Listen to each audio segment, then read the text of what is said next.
Hello बच्चों, let's see this question and the question says primary producers of deep sea hydrothermal vent ecosystems are option A coral reefs, option B green algae, option C chemosynthetic bacteria, option D blue green algae।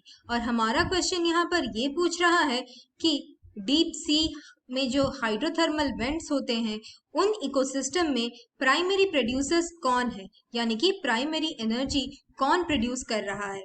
और हमारे options दिए गए हैं coral reefs, green algae, chemosynthetic bacteria और blue green algae.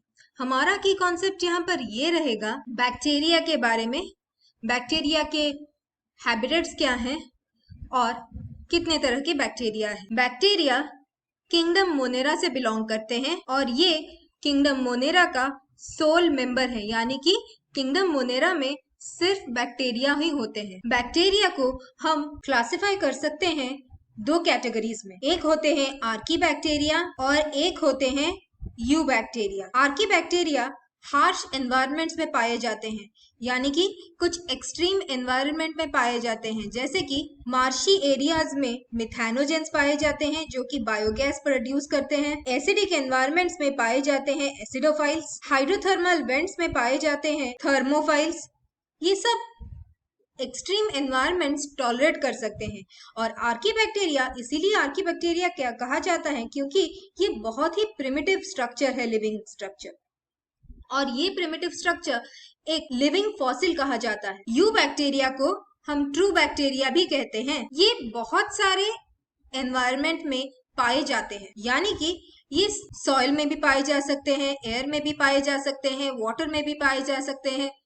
इनके कुछ examples है जैसे कि साइनोबैक्टीरिया, सॉइल में पाने वाले राइजोबियम और बाकी बहुत सारे हैं। बैक्टीरिया को हम फिर से क्लासिफाई कर सकते हैं तीन कैटेगरी में कि वो खुद अपने लिए न्यूट्रिएंट्स प्रोड्यूस कर सकते हैं या फिर डिपेंड करते हैं बाकी ऑर्गेनिजम्स पर फूड प्रोडक्शन के लिए या फिर न्यूट्रिएंट प्रोडक्शन के लिए। उसी हिसाब से बैक्टीरिया फोटो ऑटोट्रॉफिक हो सकते हैं, यानी कि वो लाइट और पिगमेंट यूज करके फोटोसिंथेसिस करते हैं। बैक्टीरिया कीमो ऑटोट्रॉफ्स भी हो सकते हैं, यानी कि वो यूज करते हैं एम्बिएंट सराउंडिंग में जो केमिकल्स प्रेजेंट रहते हैं उसे यूज करके अपना न्यूट्रिएंट वो खुद बनाते हैं। और तीसरा कैटेगरी है हेटेरोट्रॉफ, यानी कि वो डिपेंड करते हैं बाकी ऑर्गेनिजम्स पे अपने न्यूट्रिएंट के लिए। और मेजॉरिटी ऑफ बैक्टीरिया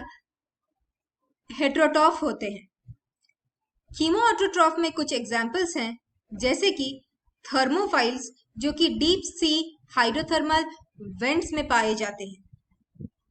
फोटोऑटोट्रॉफ्स में हमारे एग्जाम्पल है साइनोबैक्टीरिया जो कि लाइट और पिगमेंट के हेल्प से अपना न्यूट्रिएंट खुद बनाते हैं फोटोसिंथेसिस के हेल्प से। और हमारे क्वेश्चन के हिसाब से primary producers deep sea hydrothermal vent के इकोसिस्टम में है। डीप सी हाइड्रोथर्मल वेंट के इकोसिस्टम में थर्मोफाइल्स पाए जाते हैं और थर्मोफाइल्स एक्सट्रीम एनवायरनमेंट में ही पाए जाते हैं और ये एक्सट्रीम एनवायरनमेंट में एक्ट करते हैं, यानी कि कीमो ऑटोट्रॉफ्स की तरह, यानी कि ये कीमोसिंथेटिक बैक्टीरिया है। इसीलिए हमारा आंसर है option C chemosynthetic bacteria. Blue green algae photoautotrophs होते हैं और ये इतने एक्सट्रीम एनवायरनमेंट में पाए नहीं जाते हैं, इसलिए अब हमारा आंसर डी नहीं हो सकता। ग्रीन एल्गी भी फोटो ऑटोट्रॉफ्स होते हैं और ये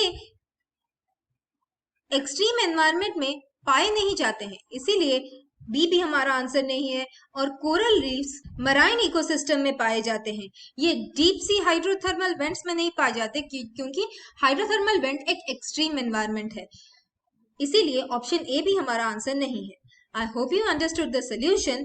thank you and all the best.